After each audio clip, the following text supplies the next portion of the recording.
হযরত রাফি রাদিয়াল্লাহু তাআলা আনহু থেকে বর্ণিত, তিনি বলেন, আমি রাসূলুল্লাহ সাল্লাল্লাহু আলাইহি ওয়াসাল্লামকে দেখেছি যখন হাসান ইবনে আলী রাদিয়াল্লাহু তাআলা আনহু জন্মগ্রহণ করেন ফাতেমা রাদিয়াল্লাহু তাআলা আনহার ঘরে।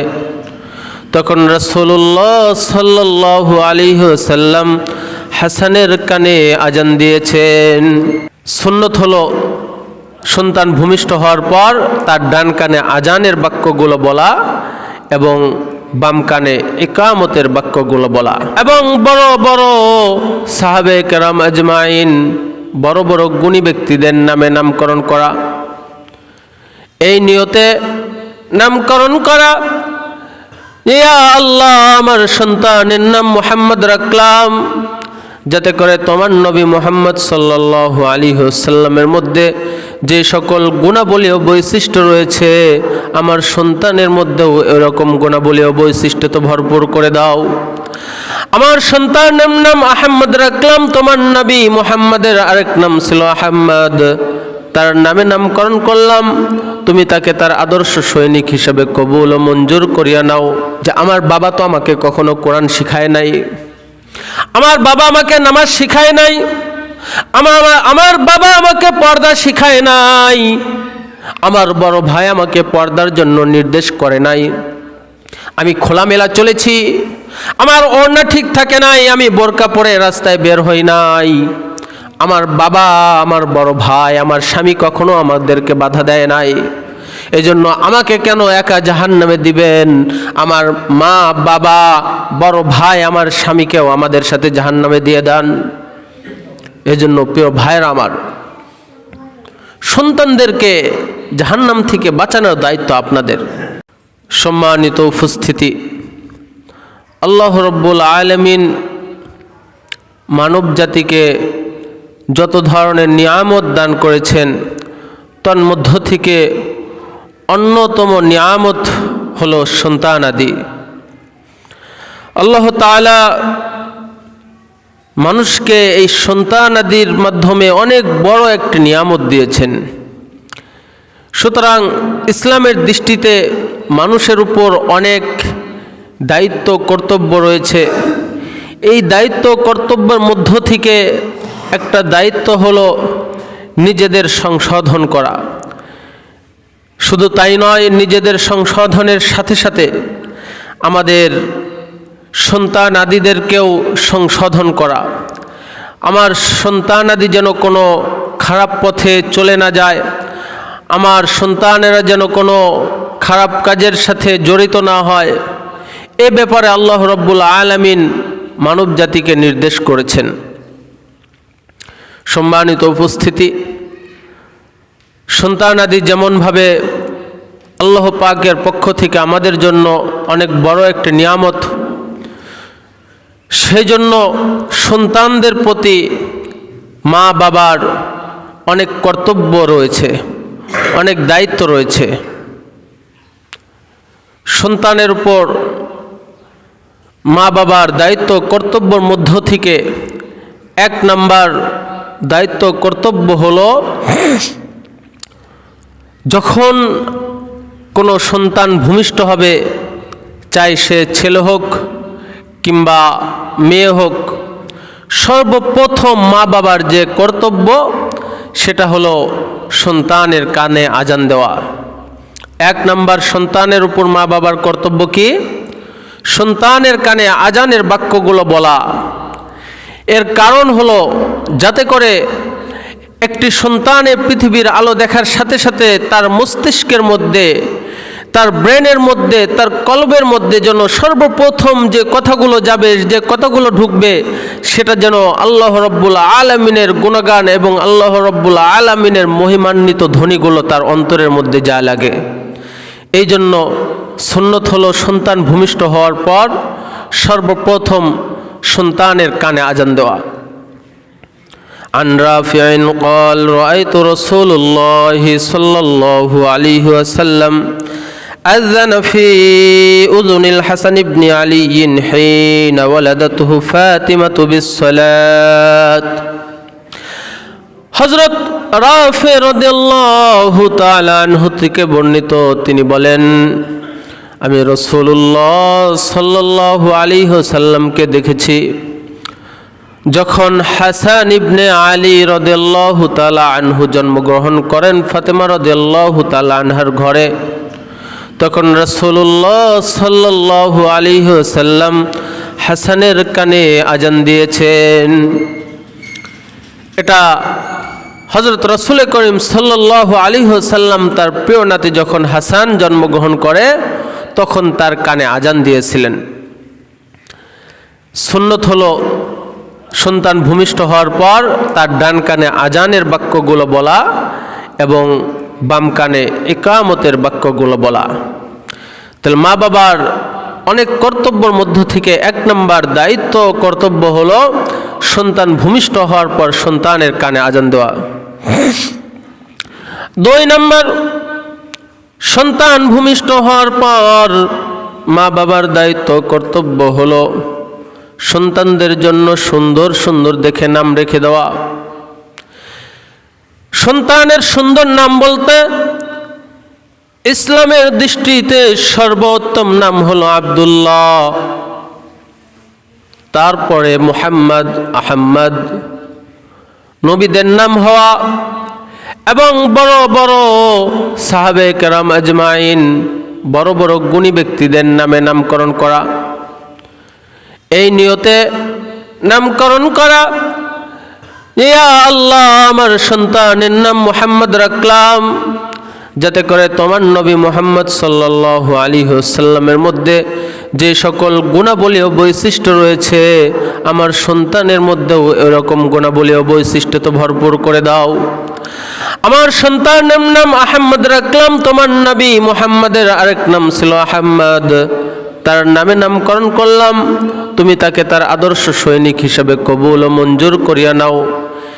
এইভাবে সর্বপ্রথম দায়িত্বর পর দ্বিতীয় দায়িত্ব হলো সন্তানদের ভালো ভালো নাম রাখা। মানু বুলিদা লাহু ওয়ালাদুন ফালিহসিন ইসমুহু ওয়া আদাবাহু।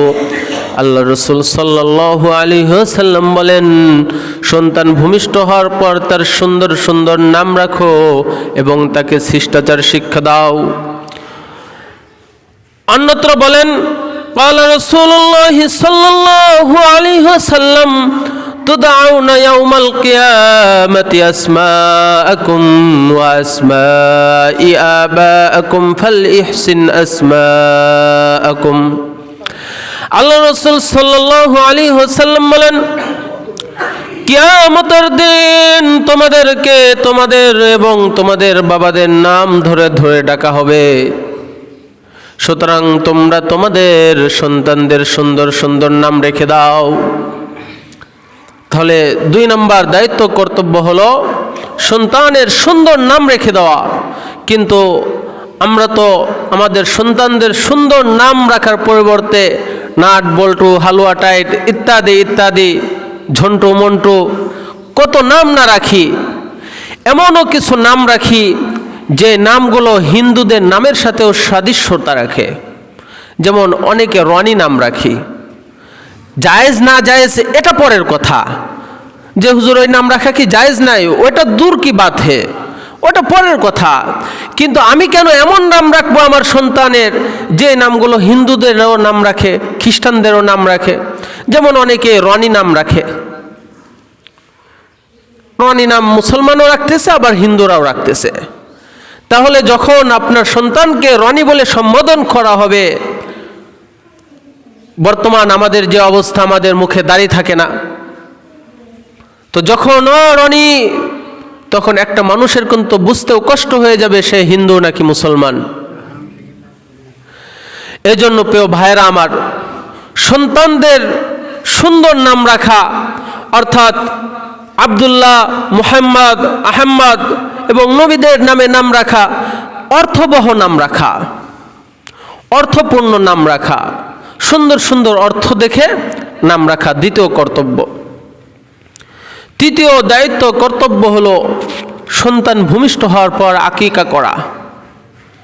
মা বাবার তৃতীয় দায়িত্ব কর্তব্য কি? সন্তান ভূমিষ্ঠ হওয়ার পর 7 দিনের দিন আকিকা করা। এই আকিকা করা হলো সুন্নাত। এই আকিকা করার মাধ্যমে আল্লাহ রাব্বুল আলামিন ওই বাচ্চার থেকে যত প্রকার বালা মুসিবত আসতে পারে সমস্ত বালা মুসিবত থেকে ওই বাচ্চাকে হেফাজত করে দেন।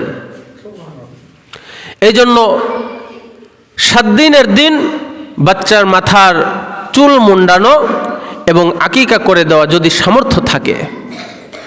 চুল মুন্ডানোর পরে ওই মাথার যে চুল হয়েছে সেই পরিমাণ চুলের সমপরিমাণ স্বর্ণ অথবা রূপা সদকা করে দেওয়া। আমাদের যাদের সামর্থ্য থাকবে স্বর্ণ সদকা করে দিব ওই পরিমাণ, আর যদি সামর্থ্য না থাকে কমপক্ষে ওই চুলের সমপরিমাণ রূপা কি করে দেওয়া, সদকা করে দেওয়া। অনেক বেশি আসে না, ওই চুলের সমপরিমাণ রূপা যদি সদকা করতে যাই সর্বোচ্চ 200 টাকা বা 150 টাকা হবে। কিন্তু আমরা তো জানি না, জানলে পরে যে কোনো বাবা মাই কিন্তু করবে। এজন্য 7 দিনের দিন বাচ্চার মাথা মুন্ডানোর পর ওই চুলের সমপরিমাণ স্বর্ণ অথবা রূপা কি করে দেওয়া, সদকা করে দেওয়া এবং আকিকা করা যদি সামর্থ্য থাকে। আল্লাহ রাসূল সাল্লাল্লাহু আলাইহি ওয়াসাল্লাম যখন হাসান হুসাইন রাদিয়াল্লাহু তাআলা আনহু জন্মগ্রহণ করেন তখন তাদের জন্য তিনি আকিকা করেছেন। আন উম্মে কুরাজিল আকিক কাইবাতি ক্বালাত সামি'তু রাসূলুল্লাহি সাল্লাল্লাহু আলাইহি ওয়াসাল্লাম ইয়াকুল আনিল গুলামি শাতানি মুকাফাতিআনি ওয়া আনিল জারিয়াতি শাতুন লা ইয়াদুররুকুম উযকুরান কুন্না আম ইনাসান। আন উম্মে কুরাজ থেকে বর্ণিত, তিনি বলেন রাসূলুল্লাহ সাল্লাল্লাহু আলাইহি ওয়াসাল্লাম থেকে আমি শুনেছি যে কোনো ঘরে যদি ছেলে সন্তান জন্মগ্রহণ করে তার জন্য 2টি বকরি, আর যদি মেয়ে সন্তান জন্মগ্রহণ করে তাহলে তার জন্য 1টি বকরি আকিকা করা। এই বকরিটা পুরুষ হোক বা মাদি হোক তাতে কোনো সমস্যা নাই, অর্থাৎ খাসি হোক বা ছাগি হোক এতে কোনো কি নাই, সমস্যা নাই। অনেকেই দেখা গেছে যে বাচ্চাদের আকিকা দেওয়ার মুহূর্তে এসে জিজ্ঞেস করে, হুজুর যে ছাগি দ্বারা বা আপনারা ধাড়ি বলেন, ধাড়ি দ্বারা আকিকা করা যাবে কি যাবে না? কোনো সমস্যা নেই, ধাড়ি দ্বারাও কি করা যাবে, আকিকা করা যাবে। আপনি চাইলে খাসি দ্বারাও আকিকা করতে পারেন, আপনি চাইলে ধাড়ি দ্বারাও আকিকা করতে পারেন। 4 নম্বর, সন্তানদের উপর মা বাবার কর্তব্যের মধ্য থেকে 4 নম্বর কর্তব্য হলো সন্তানদের দ্বীন ও নৈতিকতা শিক্ষা দেওয়া। এই দায়িত্বটা মা বাবার জন্য সবচাইতে বড় দায়িত্ব হলো দ্বীন এবং নীতি নৈতিকতা শিক্ষা দেওয়া। আপনার সন্তানকে আপনি কিভাবে গড়ে উঠাবেন এটা আপনাকেই গ্রহণ করতে হবে, আপনাকেই প্রচেষ্টা করতে হবে, চেষ্টা করতে হবে যে আমি আমার সন্তানকে কোন লেভেলের গড়ে উঠাবো। আমরা অনেক মা বাবা শেষ বয়সে এসে আফসোস করি যে আমার সন্তানটা এমন হলো কেন, আমার সন্তান আমাকে ধরে মারে, আমার সন্তান আমাকে ভাত দেয় না, আমার সন্তান আজ নেশাখোর, আমার সন্তান গাঁজা খায়, আমার সন্তান আজ অন্যায় কাজের সাথে লিপ্ত। এর দায়ভার সন্তানকে দিলে হবে না, এর দায়ভার তোমার উপর। কথা বলুন ঠিক কিনা? তুমি যদি তোমার সন্তানকে সঠিকভাবে যদি গড়ে তুলতে, তোমার সন্তানকে যদি ছোটবেলা থেকেই আদব, শিষ্টাচার, ইসলামী শিক্ষায় শিক্ষিত করতে, আজ তোমার সন্তানের বেহাল দশা হতো না। কথা বলুন ঠিক কিনা? এই জন্য মা বাবার জন্য সবচাইতে বড় দায়িত্ব হলো সন্তানকে দ্বীন এবং নীতি নৈতিকতা শিক্ষা দেওয়া। আল্লাহ রাসূল সাল্লাল্লাহু আলাইহি ওয়াসাল্লামের সাহাবে কেরাম আব্দুল্লাহ ইবনে আব্বাস রাদিয়াল্লাহু তাআলা আনহু বলেন, ক্বালু ইয়া রাসূলাল্লাহ ক্বাদ আলিমনা হাক্কাল ওয়ালিদি আলাল ওয়ালাদি ফামা হাক্কুল ওয়ালাদি আলা ওয়ালিদিন।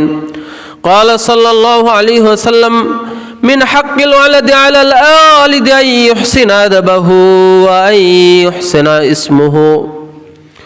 হযরত আব্দুল্লাহ ইবনে আব্বাস রাদিয়াল্লাহু তাআলা আনহু থেকে বর্ণিত, তিনি বলেন, সাহাবায়ে কেরাম আজমাইন জিজ্ঞাসা করলেন, ইয়া রাসূলুল্লাহ, আমরা তো জানি যে মাতা পিতার প্রতি সন্তানের কি দায়িত্ব কর্তব্য, তাহলে সন্তানের উপরও মাতা পিতার কোনো দায়িত্ব কর্তব্য আছে কিনা? আল্লাহ রাসূল সাল্লাল্লাহু আলাইহি ওয়াসাল্লাম বললেন, অবশ্যই সন্তানের উপর মা বাবার অনেক দায়িত্ব কর্তব্য রয়েছে। তার মধ্য থেকে অন্যতম দায়িত্ব কর্তব্য হলো সে তার সন্তানকে আদব এবং শিষ্টাচার শিক্ষা দিবে এবং তার সুন্দর দেখে নাম রেখে দিবে। আল্লাহ রাসূল সাল্লাল্লাহু আলাইহি ওয়াসাল্লাম অন্যত হাদিসে বলেন, মা নাহালা ওয়ালিদুন ওয়ালাদাহু নুহলান আফজালু মিন আদাবিন হাসানিন। রাসূলুল্লাহ সাল্লাল্লাহু আলাইহি ওয়াসাল্লাম বলেন, কোনো পিতা তার সন্তানকে উত্তম চরিত্র শিষ্টাচারের চেয়ে ভালো কোনো উপহার দিতে পারে না। কোনো পিতা যদি তার সন্তানকে আদব ও শিষ্টাচার শিক্ষা দেয়, এর চাইতে ভালো কোনো উপহার ওই সন্তানের জন্য বাবার আর হতে পারে না। এজন্য প্রিয় ভাইয়েরা আমার, আমরা যদি আমাদের সন্তানদেরকে আদব শিষ্টাচার যদি শিক্ষা দিতে পারি, আমার সন্তানদেরকে যদি দ্বীনি শিক্ষায় শিক্ষিত করতে পারি, আমার সন্তানদেরকে যদি কোরআনের জ্ঞানী করতে পারি, কোরআনের আলোয় যদি আলোকিত করতে পারি, ওই সন্তান কখনো গাঁজাখোর নেশাখোর হতে পারে না। আজ পর্যন্ত কোনো মাদ্রাসার শিক্ষার্থীদেরকে আপনারা বিড়ি খেতে দেখেছেন? দেখেন নাই। কোনো মাদ্রাসার শিক্ষার্থীদেরকে দাঁড়ায় থাকা প্রস্রাব করতে দেখেছেন? দেখেন নাই। কোনো মাদ্রাসার শিক্ষার্থীদেরকে কোনো মেয়েকে ইপটিজিং করার ব্যাপারে কোনো দিন শুনেছেন? শোনেন নাই। কারণ তাদের ভিতর কোরআনের জ্ঞান আছে, কোরআনের বুঝ আছে। অনেকের আলেমদেরকে দেখলে গাও চুলকায়, আলেমদেরকে সহ্যই করতে পারে না। কিন্তু ভাই আমার, একটু ঠান্ডা মাথায় ভাববেন, একজন আলিমের চরিত্র কেমন, একজন গয়রে আলেম যে তাদের চরিত্রটা কেমন। এই জন্য প্রিয় ভাইয়েরা আমার, আপনার সন্তানদেরকে ছোটবেলা থেকেই উত্তম রূপে উত্তম আদর্শে আদর্শবান করার দায়িত্ব আপনাদের। 4 নম্বর দায়িত্ব গেল সন্তানের জন্মের পরে সন্তানকে দ্বীন ও নীতি নৈতিকতা শিক্ষা দেওয়া। 5 নম্বর, সন্তানদেরকে জাহান্নামের আগুন থেকে রক্ষা করার দায়িত্ব মা বাবার। আল্লাহ পাক রব্বুল আলামিন পবিত্র কোরআনে বলেন, ইয়া আইয়ুহাল্লাযীনা আমানু কু আনফুসাকুম ওয়া আহলিকুম নারা আকুদুহান নাস ওয়াল হিজারা। আল্লাহ রাব্বুল আলামিন পবিত্র কোরআনে বলেন, ইয়া আইয়ুহাল্লাযীনা আমানু কু আনফুসাকুম, হে ঈমানদাররা, সর্বপ্রথম তোমরা তোমাদের নিজেদেরকে বাঁচাও, ওয়া আহলিকুম, এবং অতঃপর তোমরা তোমার আহাল পরিবারের যত সদস্য রয়েছে তোমরা তোমাদের সন্তান আদিদেরকে বাঁচাও, নারা, জাহান্নামের আগুন থেকে। আকুদুহান নাস ওয়াল হিজারা, এমন আগুন যে আগুনকে প্রজ্বলিত করা হবে পাথর এবং মানুষ দ্বারা। তাহলে পিতামাতার দায়িত্বের মধ্য থেকে অন্যতম দায়িত্ব হলো যে কু আনফুসাকুম ওয়া আহলিকুম নারা, যে তোমরা নিজেরা তো বাঁচবাই জাহান্নাম থেকে, জাহান্নামের আগুন থেকে, সাথে সাথে তোমরা তোমাদের সন্তানদেরকেও জাহান্নামের আগুন থেকে বাঁচাইতে হবে। এই দায়িত্ব তোমার। তুমি যদি তোমার সন্তানকে যদি জাহান্নামের আগুন থেকে না বাঁচাও, তাহলে কেউ বাঁচাইতে পারবে না। কাল কিয়ামতের দিন যখন তোমার সন্তানকে যখন জাহান্নামের দিকে ডাকা হবে, সে শুধু একা একা জাহান্নামে যাবে না, সে তোমাকেও ডেকে নিয়ে যাবে যে আমার বাবা তো আমাকে কখনো কোরআন শিখায় নাই, আমার বাবা আমাকে নামাজ শিখায় নাই, আমার বাবা আমাকে পর্দা শিখায় নাই, আমার বড় ভাই আমাকে পর্দার জন্য নির্দেশ করে নাই, আমি খোলামেলা চলেছি, আমার ওড়না ঠিক থাকে নাই, আমি বোরকা পরে রাস্তায় বের হই নাই, আমার বাবা, আমার বড় ভাই, আমার স্বামী কখনো আমাদেরকে বাধা দেয় নাই। এজন্য আমাকে কেন একা জাহান্নামে দিবেন? আমার মা বাবা বড় ভাই আমার স্বামীকেও আমাদের সাথে জাহান্নামে দিয়ে দেন। এজন্য প্রিয় ভাইরা আমার, সন্তানদেরকে জাহান্নাম থেকে বাঁচানোর দায়িত্ব আপনাদের। 6 নাম্বার, মা বাবার জন্য সন্তানের প্রতি দায়িত্ব কর্তব্য হলো সন্তানদেরকে নামাজ শিক্ষা দেওয়া, নামাজের তাকিদ দেওয়া, নামাজের দিকে ডেকে আনা, মসজিদের দিকে ডেকে আনা। সন্তানের বয়স যখন 7 বছর হবে তখন সন্তানদেরকে নামাজের জন্য তাকিদ দেওয়া, নামাজের জন্য উৎসাহিত করা, নামাজের গুরুত্বপূর্ণ এ বিষয় তাদেরকে শিখানো। আর যখন সন্তানের বয়স 10 বছর হয়ে যাবে তখনও যদি সে নামাজ না পড়ে তাহলে তাকে প্রহার করো।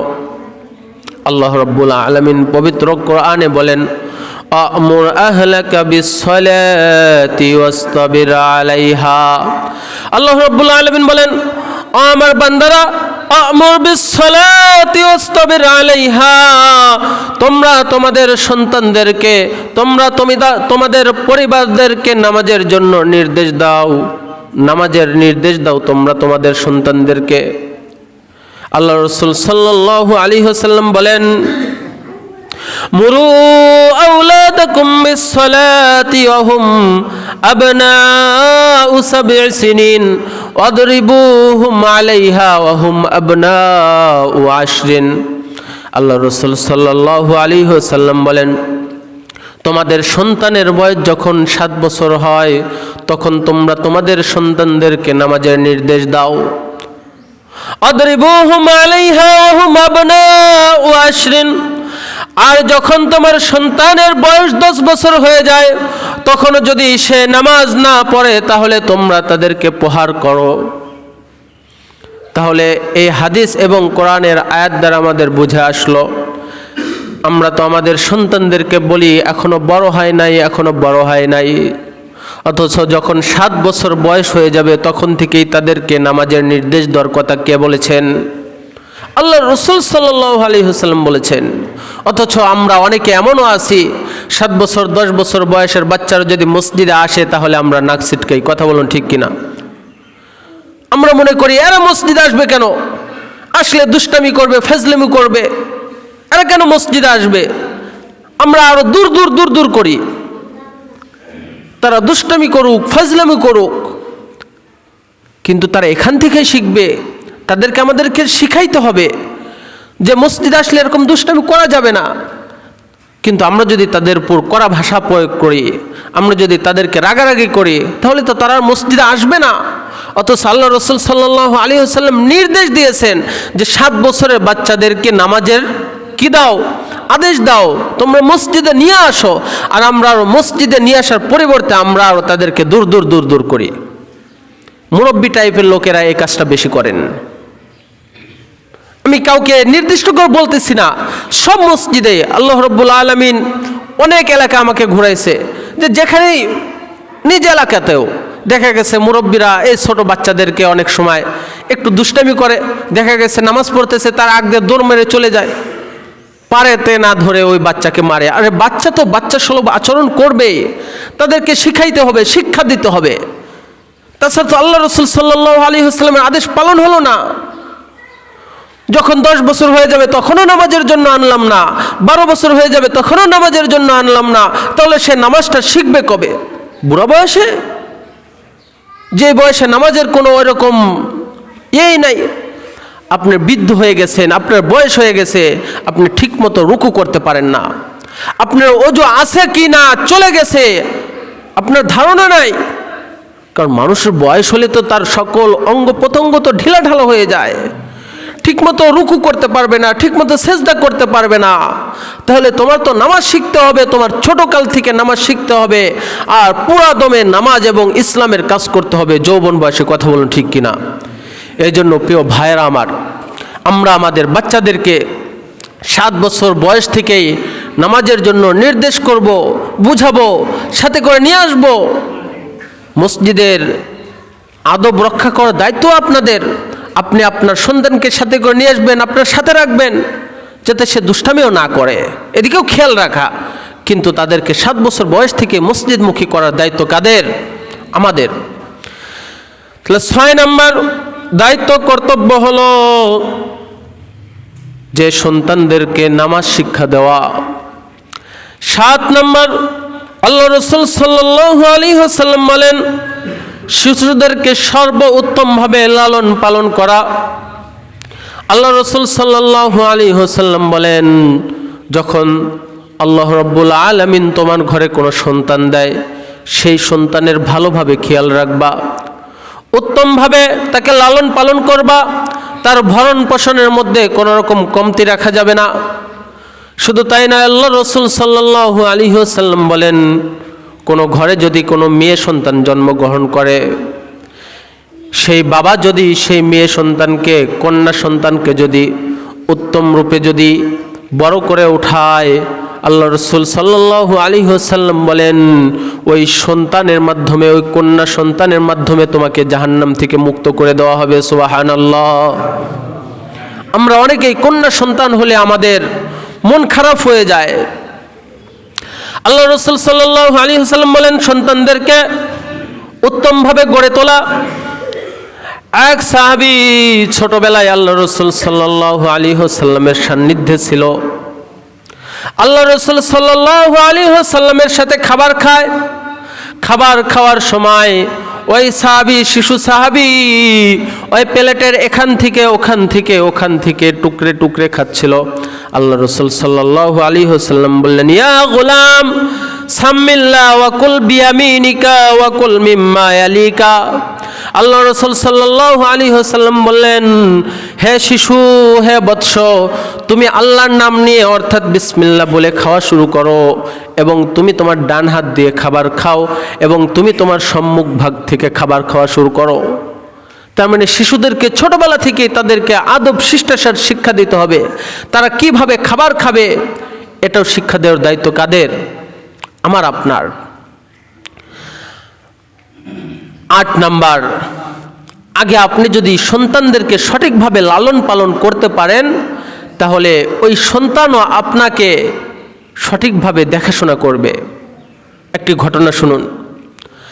আল্লাহ রাসূল সাল্লাল্লাহু আলাইহি ওয়াসাল্লামের জামানায় এক বাবা এসে আল্লাহ রাসূল সাল্লাল্লাহু আলাইহি ওয়াসাল্লামের দরবারে অভিযোগ করতেছেন, ইয়া রাসূলুল্লাহ, ইয়া হাবিবাল্লাহ, আমার সন্তান আমার দেখভাল করে না, আমার সন্তান আমার ভরণ পোষণ গ্রহণ করে না, আমার সন্তান আমার কথা শোনে না। আল্লাহ রাসূল সাল্লাল্লাহু আলাইহি ওয়াসাল্লাম সন্তানকে ডাকলেন, তোমার বাবা যে তোমার উপর যে অভিযোগ করলো তুমি তার দেখভাল করো না, তুমি তার সাথে খারাপ আচরণ করো। তখন ওই সন্তান বলল, ইয়া রাসূলুল্লাহ, শুধু কি সন্তানের উপরেই বাবাদের অধিকার আছে নাকি বাবাদের প্রতিও সন্তানদের অধিকার থাকে? আল্লাহ রাসূল সাল্লাল্লাহু আলাইহি ওয়াসাল্লাম বলেন যে সন্তানদের প্রতি যেমন বাবাদের অধিকার থাকে তেমনি বাবাদের প্রতিও সন্তানদের অধিকার থাকে। এই অধিকার মধ্য থেকে 1 নম্বর অধিকার হলো যে তার জন্য ভালো একজন মা নির্বাচন করা।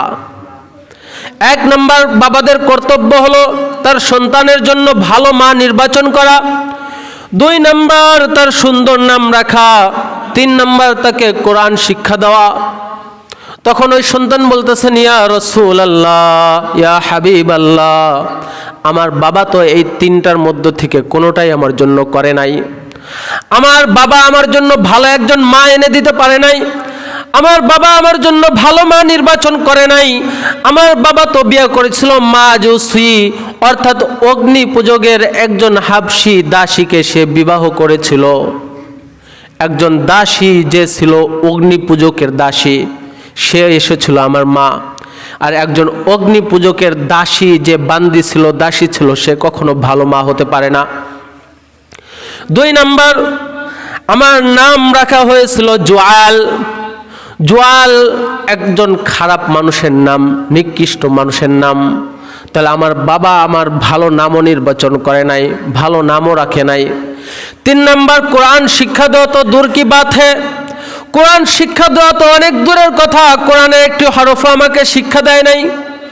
তখন আল্লাহ রসুল সাল্লাল্লাহু আলাইহি ওয়াসাল্লাম বাবাকে ডেকে বলতেছে, তুমি যে তোমার সন্তানের থেকে ভালো ব্যবহার আশা করো, ভালো কিছু আশা করো, তুমি তো তোমার সন্তানদেরকে সেই ভালোটা শিক্ষা দাও নাই, তাহলে তুমি কিভাবে আশা করো? এজন্য প্রিয় ভাইয়েরা আমার, বিশেষ করে যুবক ভাইয়েরা যারা আছি এখনো বিবাহ শাদী করি নাই, আমাদের মা বাবার দায়িত্ব কর্তব্য হলো আমার সন্তানকে যে বিবাহ করাবো, যে কোন ঘরের মেয়ে, কোন বংশের, সে কেমন মেয়ে, সে নামাজ পড়ে কিনা, সে কোরআন জানে কিনা, তার আদব কায়দা আছে কিনা, সে পর্দায় থাকে কিনা, নাকি সে খোলামেলা, এই সকল জিনিস যাচাই করে আমার সন্তানের বউ হিসাবে ঘরে উঠানোর দায়িত্ব মা বাবার। এজন্য ভালো মা যদি আপনার, একজন বলেছেন যে তুমি একজন শিক্ষিত মা দাও, আমি একজন শিক্ষিত জাতি দিব। আসলে কথাটা বাস্তব। আপনার সন্তানদেরকে শিক্ষিত করার প্রথম হাতে খড়ি দিবে মা। বাবারা তো বাহিরে কাজকর্ম করবে, বাবারা কিন্তু সন্তানদেরকে গড়ে উঠায় না, গড়ে উঠায় কারা? মায়েরা। এজন্য একজন উত্তম আদর্শবান মা যদি ঘরে থাকে, একজন চরিত্রবান মা যদি ঘরে থাকে, সেই ঘরের সন্তানরাও চরিত্রবান হবে, এটাই বাস্তব। আপনার মেয়েরা আপনার স্ত্রীদের কাছ থেকে শিক্ষা গ্রহণ করবে। আপনার স্ত্রী যদি খোলামেলা চলে, আপনার মেয়েও খোলামেলা চলবে, কখনোই আপনি বাধা দিতে পারবেন না, কিছু বলতে পারবেন না। এই জন্য বিবাহ শাদীর ব্যাপারে প্রিয় ভাইয়েরা আমার, উত্তম চরিত্রবান মেয়ে দেখে বিবাহ করা, অর্থ সম্পদ দেখা এটা পরে দেখবেন। সর্বপ্রথম মেয়েটা কেমন, তার ইসলামী শিক্ষায় শিক্ষিত কিনা, তার আচার আচরণ, তার বংশ, সব কিছু দেখার পরে তার অর্থ সম্পদ দেখবেন। আমরা তো যদি দেখি যে তার অর্থ সম্পদের অভাব নাই, আমরা তো তাদের দিকে আগে ঝুঁকে পড়ি, তাহলে আপনার সন্তানরা ওই ঘর থেকে কখনোই ভালো সন্তান হিসাবে জন্মগ্রহণ করবে না। 9 নম্বর, কন্যা সন্তানদের সাথে ভালো ব্যবহার করা। আল্লাহ রসুল সাল্লাল্লাহু আলাইহি ওয়াসাল্লাম, বুখারী শরীফে এসেছে, আল্লাহ রসুল সাল্লাল্লাহু আলাইহি ওয়াসাল্লাম বলেন, যার উপর আল্লাহ তাআলা কন্যাদের দায়িত্ব অর্পণ করেন এবং সে তাদের সঙ্গে উত্তম আচরণ করেন, সেসব কন্যা তার জন্য জাহান্নাম থেকে মুক্তির মাধ্যম হবে। শুধু তাই নয়, অপর হাদিসে আল্লাহ রসুল সাল্লাল্লাহু আলাইহি ওয়াসাল্লাম বলেন, যার ঘরে কন্যা সন্তান জন্মগ্রহণ করে অতবার সে ওই কন্যা সন্তানদের প্রতি অবহেলা না করে, অর্থাৎ তার যদি ছেলে সন্তান হইতো, সেই ছেলে সন্তানকে যতটুকু ভরণ পোষণ দিত, তার কন্যা সন্তান হওয়ার পরেও ওই কন্যা সন্তানদেরকে ততটুকুই ভরণ পোষণ দেয়, অর্থাৎ তার দেখভালের ব্যাপারে কোনো রকম গাফলতি করে না, অবহেলা করে না। আল্লাহ রসুল সাল্লাল্লাহু আলাইহি ওয়াসাল্লাম বলেন, ওই কন্যা সন্তান তোমাকে জান্নাতে নিয়ে যাবে। সুবহানাল্লাহ। এই জন্য প্রিয় ভাইরা আমার, যে আমরা আমাদের কন্যা সন্তানদের সাথে ভালো ব্যবহার করব, তাদের সাথে কখনো খারাপ ব্যবহার করব না, তাদেরকে অপমান করব না, তাদেরকে খোঁটা দেব না, তাদেরকে শিক্ষা দেওয়ার ক্ষেত্রেও আমরা কোনো কমতি রাখবো না, তাদেরকে উত্তম শিক্ষায় শিক্ষিত করব এবং তাদেরকে ভালো ঘর দেখে, ভালো সন্তান দেখে তাদেরকে বিবাহ দেওয়া, এই দায়িত্ব বাবাদের। তাহলে ওই কন্যা সন্তানের মাধ্যমে আল্লাহ রাব্বুল আলামিন আমাকে আপনাকে চাইলে জান্নাতের ব্যবস্থা করে দিতে পারেন। আল্লাহ রসুল সাল্লাল্লাহু আলাইহি ওয়াসাল্লাম বলেন, 10 নম্বর, মা বাবার কর্তব্য হলো, বিশেষভাবে বাবারা তোমরা জেনে রাখো, তোমরা যদি তোমাদের জীবদ্দশায় যদি তোমাদের সন্তানদেরকে কোনো কিছু দিতে চাও, তাহলে সকল সন্তানদেরকে তোমরা সমানভাবে দাও। অর্থাৎ তোমাদের অর্থ সম্পদ যদি তোমার জীবদ্দশায় যদি ভাগাভাগি করে দিতে চাও, তাহলে কোনো সন্তানকে কম, কোনো সন্তানকে বেশি এটা করা যাবে না, বরং সমস্ত সন্তানদেরকেই সমান ভাগে ভাগ করে দিতে হবে। ছেলেকেও যতটুকু দিবা, মেয়েকেও ততটুকু দিবা। আর মৃত্যুর পরে ছেলেরা এবং মেয়েরা ছেলেদের তুলনায় 2 ভাগের 1 ভাগ পাবে, ওটা হলো মৃত্যুর পর। কিন্তু তুমি যদি তোমার জীবদ্দশায় যদি কোনো কিছু দিয়ে যাও, ভাগাভাগি করতে চাও, তাহলে সবাইকে এক সমানভাবে দিতে হবে। আল্লাহ রসুল সাল্লাল্লাহু আলাইহি ওয়াসাল্লামের জামানায় এক সাহাবী তার এক সন্তানের জন্য কিছু উপহার নিয়ে আসলো। তখন ওই সাহাবীর স্ত্রী বলতেছেন, তুমি যদি তোমার এই সন্তানকে যদি তুমি এই উপহার দিতে চাও, তাহলে তুমি সর্বপ্রথম আল্লাহ রসুল সাল্লাল্লাহু আলাইহি ওয়াসাল্লামকে সাক্ষী করো, অর্থাৎ আল্লাহ রসুল সাল্লাল্লাহু আলাইহি ওয়াসাল্লামকে জানাও যে আমি আমার সন্তানকে এই উপহারটা দিতে আসতেছি। ওই সাহাবী আল্লাহ রসুল সাল্লাল্লাহু আলাইহি ওয়াসাল্লামের কাছে চলে গেলেন, ইয়া রাসূলুল্লাহ, আমি আমার সন্তানের জন্য এই উপহারটা কিনে এনেছিলাম, আমার বিবি আমাকে বলতেছে সর্বপ্রথম আপনাকে সাক্ষী করার জন্য আমি আমার সন্তানকে এই উপহারটা দিতে চাই, আপনি কি বলেন? রাসূল সাল্লাল্লাহু আলাইহি ওয়াসাল্লাম বললেন, তোমার কয়জন সন্তান? সাহাবী বলল, আমার তো 3 জন সন্তান। তখন আল্লাহ রাসূল সাল্লাল্লাহু আলাইহি ওয়াসাল্লাম বলেন, তুমি যদি জাহান্নামের আগুন যদি কিনে নিতে না চাও, তাহলে তুমি আরো 2 জন যে সন্তান আছো ওই সন্তানের জন্য ওই উপহার কিনে আনো। তখন ওই সাহাবী গিয়ে ওই উপহারটা তার ছেলের থেকে নিয়ে নিল। তার মানে আর 2টা দেওয়ার তার সামর্থ্য নাই, তাহলে আমি একজনকেও দেব না। এর জন্য প্রিয় ভাইয়ের আমার, অনেক বাবারাই দুনিয়ার বুকে এই কাজটা করে, অনেক বাবারাই যে শেষ বয়সে এসে দেখা গেছে যে একজন সন্তান আমাকে একটু ভালোবাসতেছে, একটু দেখভাল করতেছে। সন্তান যদিও খারাপও যদি হয়, আপনার 5 জন সন্তান আছে, 5 জনের মধ্য থেকে আপনাকে একজন একটু বেশি দেখভাল করতেছে, এর জন্য আপনার জীবিদ্দশায় তাকে লুক করে হোক বা ওপেনেই হোক তাকে আপনি কিছু অর্থ সম্পদ লিখে দিলেন, তাহলে আপনি জাহান্নামের আগুন ক্রয় করে নিলেন। এজন্য সাবধান। আপনার সন্তানরা আপনার সাথে খারাপ ব্যবহার করতে পারে, কেউ আপনাকে দেখতে পারে আরেকজন দেখতে পারে না, কিন্তু আপনার এই কাজ করা যাবে না। যদি যান, যদি করেন, তাহলে জাহান্নামের আগুন ক্রয় করে নেওয়া। আল্লাহ রাব্বুল আলামিন আমাকে সহ আপনাদের সকলকে আজকে যে আলোচনা করা হলো এই আলোচনার উপর মানার তৌফিক দান করুন। সকলে বলি আমিন।